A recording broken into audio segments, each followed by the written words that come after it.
Hola a todos, ¿cómo están? Yo soy Dana SPD y estamos de vuelta con un nuevo video. Así es, no pasaron 2 años. Y bueno, hoy corresponde hablar acerca de los gases en química.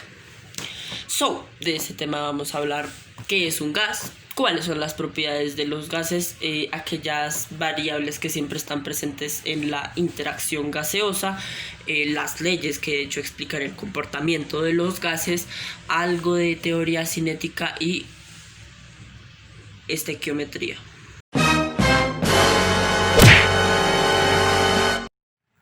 Our first chapter is ¿qué es un gas? Y para esto considero pertinente recordar los famosos estados básicos de la materia, los más básicos, incluso excluyendo el plasma. Entonces tenemos los sólidos.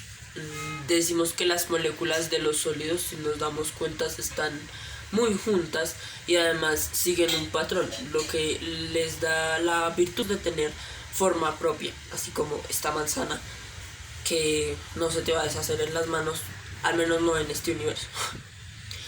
Y seguimos con los fluidos, que son tanto líquidos como gases.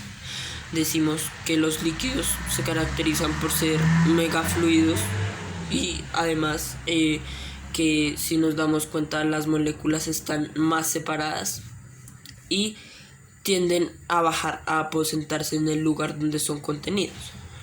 Características de los fluidos, de amoldarse al recipiente que las contenga, y por tanto decimos que los gases son este estado en el que la materia, las moléculas de la materia casi no interactúan. Si se dan cuenta, el espacio intermolecular es muy grande y además tienden a abrirse y a dispersarse.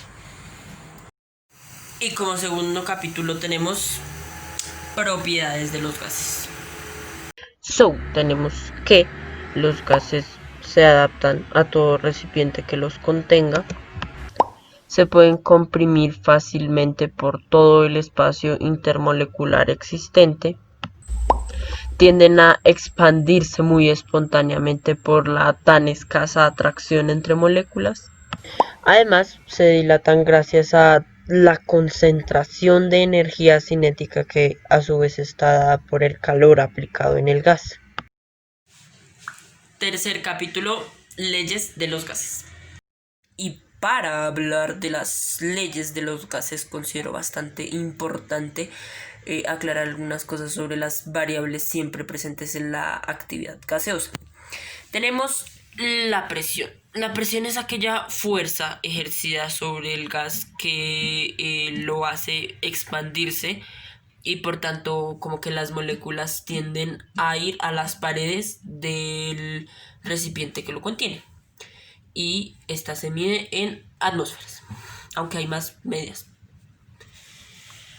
La temperatura. Bueno, de esta variable depende la energía cinética de los gases, ¿sí? La energía del movimiento, en este caso el movimiento de las partículas, que genera calor y se mide en grados Kelvin. Mientras que el volumen se refiere al espacio ocupado por el gas dentro del recipiente y se mide en litros. Tenemos también la densidad, que es una magnitud que expresa la relación entre el espacio que tiene la molécula y su cantidad de masa. A lo mejor esta puede tener más espacio molecular, pero tiene menos masa, mientras que esta puede tener mayor masa a pesar de tener un espacio más reducido, pero sigue siendo más densa. O es la forma en la que yo lo interpreto. Ahora sí, vamos a hablar de las leyes. Bueno, como primera ley tenemos la ley de Avogadro, así es, Amadeo Avogadro, el de la constante de Avogadro, quien en 1811 postula que cuando la presión y la temperatura de cierta cantidad de gas se mantiene constante e invariable, pues va a mantener el mismo volumen. Esto es bastante intuitivo y se apega muy bellamente al a la primera ley de Newton, el principio de inercia. Entonces tenemos que su fórmula es el volumen 1 sobre la cantidad, es decir, el número de moles 1 va a ser igual al volumen 2 sobre N2. Y bueno, aquí en esta gráfica se muestra que a este primer recipiente pues tiene una cantidad de gas y se le añade un mol. Lo único que va a variar es su cantidad, pero porque se ha modificado la cantidad. No tiene nada que ver con la temperatura o la presión dada por estos pesos de aquí. Como segunda ley tenemos la ley de Boyle, y es que en 1662 Robert Boyle se da cuenta de que la presión ejercida sobre cierta cantidad de gas es siempre inversamente proporcional a su volumen. Esto tiene bastante sentido, ¿eh? Entonces, bueno, tenemos que su fórmula, presión 1 por volumen 1 es igual a presión 2 por volumen 2. Listo. Entonces, si nos damos cuenta en la representación, tenemos que esta cantidad de gas pues tiene bastante presión ejercida, 2 pesos. Y manteniendo su temperatura constante, al liberarse de un peso va a crecer su volumen. Listo. Entonces tenemos que a mayor presión, menor volumen, o a menor presión, mayor volumen. Listo. Ley de Charles. Bueno, tenemos que en 1803 Jacques Charles, en base al trabajo de Gay-Lussac, formula su ley, la cual dice que a una presión constante el volumen de un gas es directamente proporcional a su temperatura. Esto tiene pues mucho sentido, porque si nos acordamos, la temperatura es la variable que hace que las moléculas vibren y que por tanto el gas se dilate. Entonces aquí nos damos cuenta que esta cantidad de gas está a una temperatura elevada, y cuando esta es disminuida, inmediatamente decrece la cantidad del gas, y su fórmula es volumen 1 sobre temperatura 1 es igual a volumen 2 sobre temperatura 2. Bueno, tenemos ahora la ley de Gay-Lussac. Entonces, este químico francés, Joseph Gay-Lussac, en 1802 plantea que a volumen constante la presión de un gas es directamente proporcional a su temperatura, cuya fórmula es presión 1 dividido entre temperatura 1 es igual a presión 2 sobre temperatura 2. Entonces, en la representación tenemos que esta cantidad de gas está a una presión, a una baja presión y baja temperatura. Sin embargo, tense cuenta que cuando aumenta la presión, se le añade un peso, aumenta su temperatura directamente, y pues esto significa que, o sea, si se dan cuenta, es que a mayor presión pues las moléculas tendrán menos espacio para moverse y estarán más agitadas. Y bueno, ahora vamos a hablar sobre la ley de los gases ideales.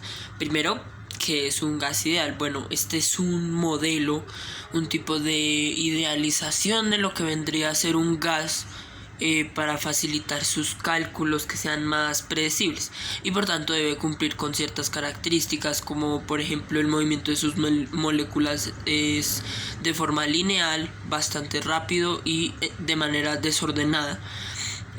Además, la atracción y repulsión molecular es muy baja, despreciable.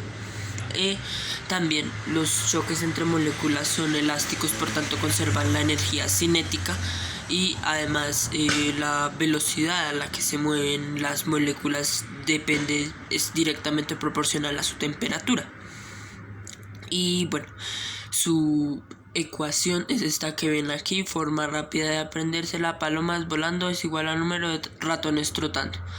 Y bueno, de aquí podríamos decir que conocemos todas estas variables, que la presión, el volumen, número de moles y la temperatura, salvo esta R, que es la constante universal de los gases ideales. Y bueno, es esta que ven aquí, y esta ecuación vendría a ser muy funcional en lo que a estequiometría se refiere, para que lo tengamos en cuenta más adelante. Ok, ahora tenemos la ley general de los gases. Esta resulta de la unión entre las leyes de Boyle, Gay-Lussac y Charles, debido a que sus principios son congruentes. Evidentemente no pueden ser contradictorios. Y bueno, por ello su fórmula es la presión de un gas 1 por su volumen sobre su temperatura es igual a presión 2 por volumen 2 sobre temperatura 2. Listo, y bueno, esta gráfica es como un tipo de ejercicio en donde tenemos este recipiente inicial con una cantidad de gas que se encuentra a presión 0, al cual se le añade presión en forma de peso, y entendemos que baja su volumen a esta temperatura. Sin embargo, cuando su temperatura aumenta, sube el volumen, simplemente. Tenemos la ley de Graham. Entonces les cuento, en 1829 el británico Thomas Graham descubre que las velocidades de efusión, que es la capacidad que tiene un gas para escaparse por cualquier abertura que tenga el recipiente que lo contenga, y difusión, que es la expansión del gas en la totalidad del recipiente, son inversamente proporcionales a la raíz cuadrada de sus masas molares. Entonces, la forma en la que yo lo entendí es que este vendría a ser un necesario cumplimiento del segundo principio de Newton, porque si nos damos cuenta, o sea, bueno, yo lo pensé así: entre más masa tenga una molécula, su velocidad va a ser menor porque tiene más que mover. Entonces, tomándolo así, cuando un gas se expande rápidamente, velozmente, es porque sus moléculas son más livianas o tienen menor masa, mientras que si se mueve de forma lenta es que tiene más masa. Y aquí tenemos las dos versiones de la fórmula. Puse las dos para que no se bugueen como me pasó a mí. Y bueno, tenemos que el volumen 1 sobre el volumen 2 es igual a la masa 2 sobre masa 1, todo esto elevado a menos un medio, lo que vendría a ser esta misma. El volumen de A sobre volumen de B es igual a la raíz cuadrada de MB sobre MA. Como sabemos, la radicación es la operación inversa a la potenciación, y bueno, esta es la conversión que se da por estas leyes de potenciación y radicación. Bueno, tenemos la ley de Dalton, exacto, John Dalton, el del modelo atómico, quien en 1801 afirma que la presión total o absoluta de una mezcla de gases es equivalente a las presiones parciales de cada gas partícipe del mix. Entonces, bueno, tenemos aquí la fórmula: presión total es igual a presión 1 más presión 2 hasta el número de presiones que se tenga. Y aquí en este recipiente tenemos tres gases: el gas B, verde, el gas amarillo, limón, y el gas amarillo. Bastante sencillo. Como última ley tenemos la ley de Henry, que de hecho vendría a relacionar los gases con otros estados de la materia, como es el líquido. Entonces, en 1803 William Henry descubre que la cantidad de un gas disuelta en un líquido a temperatura constante, evidentemente para que no varíe su cantidad, es proporcional a la presión parcial que el gas ejerce sobre este líquido. Entonces tenemos que su fórmula es P minúscula, presión parcial, es igual a la constante de Henry, que de hecho varía según el elemento químico a tratar, si es oxígeno, helio, y la concentración que tenga este gas. Y bueno, estas serían las 9 leyes de los gases.